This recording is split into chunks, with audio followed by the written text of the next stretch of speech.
तो मैंने उसके बाद कुछ ऐसी और रील्स बनाई जिसमें मैंने कॉन्वर्सेशनल फॉर्मेट रखा, तो वो भी बहुत जबरदस्त चल गई। तीसरा मुझे लगता है कि एक व्यक्ति आपको सुनता है जब वो फील करता है आप एक अथॉरिटी हो।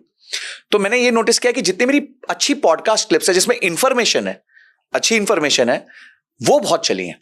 तो जैसे मेरी एक रील थी जो चली जिसमें मैंने बताया कि रिलायंस परचेज कैसे करता है, तो उसमें मैंने बिल्स ऑफ मटेरियल के बारे में बात करी, मैंने इसके बारे में बात करी कि कैसे वो एकदम हार्ड नेगोशिएट करते हैं। तो वो बहुत लोगों के साथ, बिजनेसमैन के साथ कनेक्ट हुआ उसका कि यार मेरे को भी ये करना चाहिए, मुझे भी ऐसे ही नेगोशिएट करना चाहिए। क्योंकि आप भी जानते हो सर बिजनेसमैन की लाइफ की प्रॉब्लम क्या होती है, उसको सस्ता चाहिए होता है क्योंकि मार्केट कंपेटिटिव है, वो महंगा बेच नहीं पा रहा है, तो वो खरीदेगा सस्ता तो ही सस्ता बेचेगा। तो वो रील बहुत वायरल हो गई। उसमें आपने ये मेंशन किया था कि वो एक एक चीज कहाँ से बाय करते हैं, वो अपनी बाइंग कॉस्ट कैसे कम ले आते हैं। एग्जैक्टली वो मैंने भी देखी थी रील। तो देखिए अब आपको भी वो टच कर ध्यान है वो रील, ठीक है। तो क्यों टच करी? क्योंकि वो अच्छी इंफॉर्मेशन थी और मैं पॉडकास्ट के माध्यम से बात कर रहा था।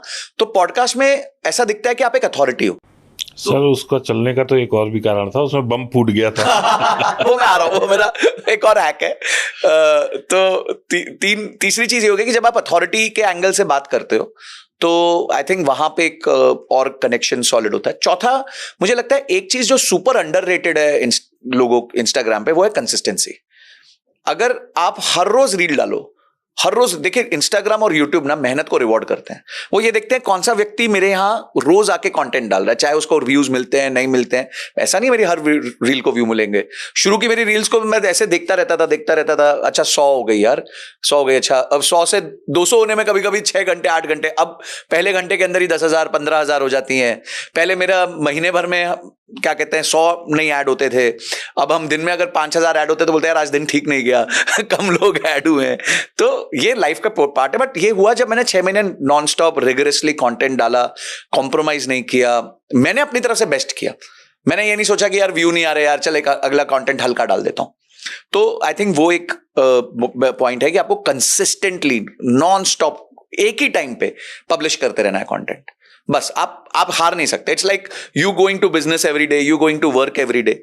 आप जाते हो, आपका दिन अच्छा है दिन खराब है, पर आपको जाना तो है ही। मन से नहीं चलता काम यहाँ पे। तो आई थिंक वो एक consistency also plays a very very important factor. चौथे छोटे मोटे कुछ हैक्स है कि आप टाइटलिंग कैसे करते हो। उनकी टाइटलिंग शुड बी थोड़ा सा इंक्विजिटिवनेस पैदा करे कि रिलायंस कैसे परचेज करता है, रिलायंस पैसे कैसे कमाता है।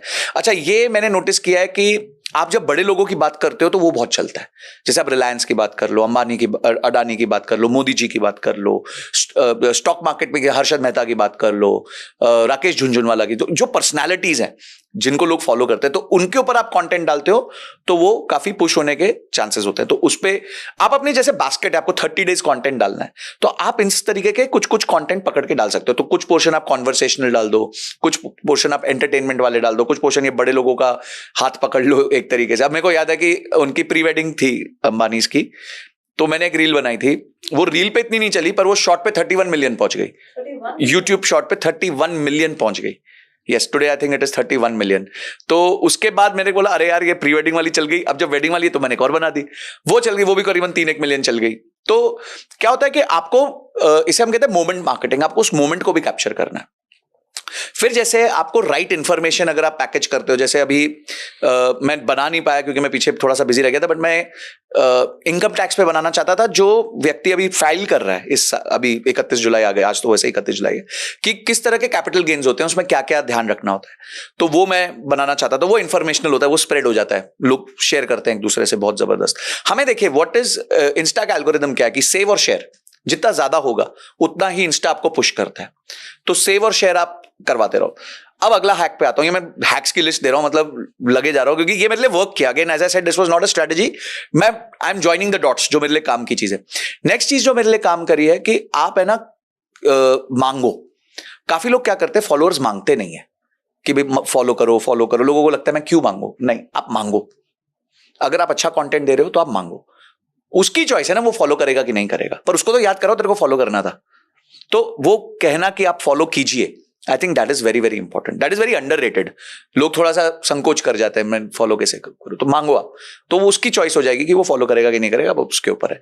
तो कैसे यूजर से कमेंट करा सकते हो, तो कमेंट आप करा सकते हो, कोई एक कीवर्ड कमेंट करा दो। जैसे मैंने एक वीडियो बनाई थी मेरे फादर के साथ बनाई कि मेरे फादर जब रिटायर हुए तो उन्होंने कैसे अपने लिए पैसिव इनकम क्रिएट करी। ठीक है, अब ये बहुत इंफॉर्मेशन अच्छी है, ऑथेंटिक है, क्योंकि मेरे फादर रिटायर्ड है, उन्होंने क्रिएट करी है, कॉन्वर्सेशनल फॉर्म हो गया।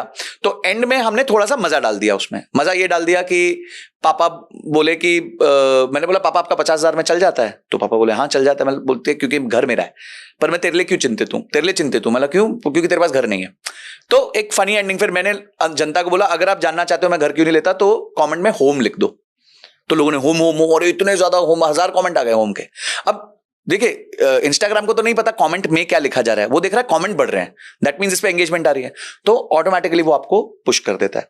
जैसे अगला हैक होता है, ये थोड़ा सा सिली हैक है पर काफी काम करता है। हमारे देश में ना एक बार मैं पढ़ रहा था कहीं पे कि एक टीचर आया, उसने लिखा 9 into 1 9, 9 into 2 18, 9 into 3 27, सब कुछ सही लिखा। 9 into 9 उसने 82 लिख दिया। वो पूरी क्लास चढ़ गई नारियल पानी लेके उस पर, सर ये देखो आपको आता आता नहीं। सब 82 पकड़ रहे थे। तो उसने यही समझाया कि आप जो एक इंसान का दिमाग है ना, वो 100 अच्छी चीजों में से एक गलती पकड़ता है। तो ये हम देखिए साइकोलॉजी तो सेम है, देखने वाला तो वही है, यूजर ही है। तो आप ये साइकोलॉजी भी यूज कर सकते हो। तो फॉर एग्जांपल जैसे सर ने कहा कि अपने रिलायंस वाली वीडियो में बॉम्ब लिखना था, BOM, तो हमने वहां बॉम्ब लिख दिया। अब पूरी जनता नीचे लिख रही है बॉम्ब नहीं है, बॉम्ब है, बॉम्ब। मतलब नो प्रॉब्लम, तुम लिखते रहो, मेरे को तो for Instagram it is engagement. तो I think sometimes you can make this little errors, you know people like to catch errors, तो उनको भी मजा आता है आपकी सुताई करने में। दे वांट कि यार इस आदमी को कैसे धरूं मैं, कैसे इसके बारे में नेगेटिव बोलूं। ठीक है, give them an opportunity, it's okay. तो आई थिंक ये कुछ मेरे लिए हैक्स काम किए। तो कंसिस्टेंसी है, यूनिक फॉर्म ऑफ कंटेंट है, कॉन्वर्सेशनल एंटरटेनमेंट, थोड़ा बहुत एंडिंग में मांगना कि आप फॉलोअर्स लाओ, कुछ कमेंट करवाना, स्पेसिफिक वर्ड कमेंट करवाना।